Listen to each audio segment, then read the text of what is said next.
De quoi vous étiez en train de parler? On était en train de parler de la façon dont je nous ai évité une présentation lors des préliminaires en me faisant tabasser pour que notre équipe puisse passer au tour suivant. Et c'est pour ça qu'on va se présenter demain. Et je vais vous dire, on va même gagner. Oui, oui, on va gagner. Même si pour ça, je dois branler personnellement chaque mec de l'Assemblée. Ça fait beaucoup de branlettes. Et on a que 10 minutes de présentation. Hein. Alors, on est baisé, c'est ça?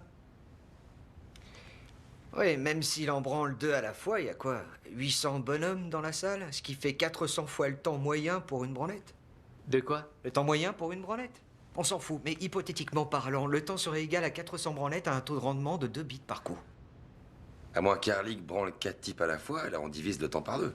Comment il pourrait en faire 4? Il n'a que 2 mains, donc ça fait 2 bits à la fois. Ah non, regarde, 2 types de chaque côté, queue à queue, ce qui fait qu'il a plus qu'à poursuivre le mouvement, et c'est bon. 4, tu vois? Oh, ouais, par le milieu, ça semble logique. Ah, tu les enchaînes.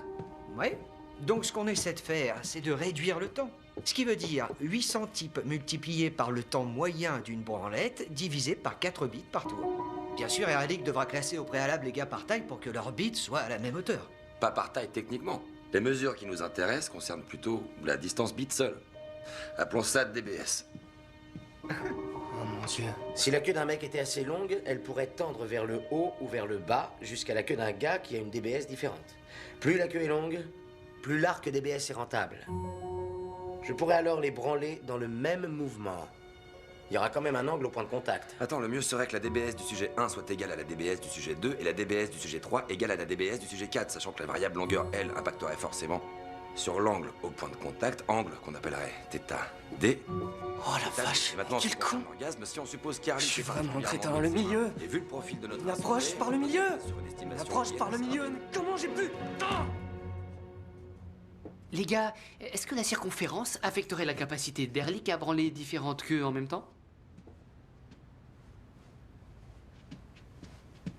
Bien sûr, oui, carrément.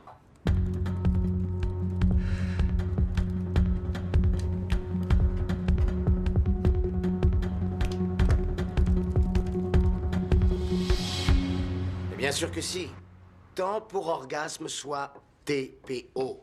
Le TPO doit être le même pour chaque paire de bits, sinon je vais muser le poignet sur un mec qui a déjà lâché la purée. À moins que tu fasses tourner dès l'orgasme et qu'un nouveau type se positionne dans l'axe. Comme ça, tu poursuis sans gaspiller ton énergie. Même en faisant ça, c'est ce facteur-là qui maximisera sa rentabilité. Les gars, Richard est enfermé là-dedans depuis près de 2 heures.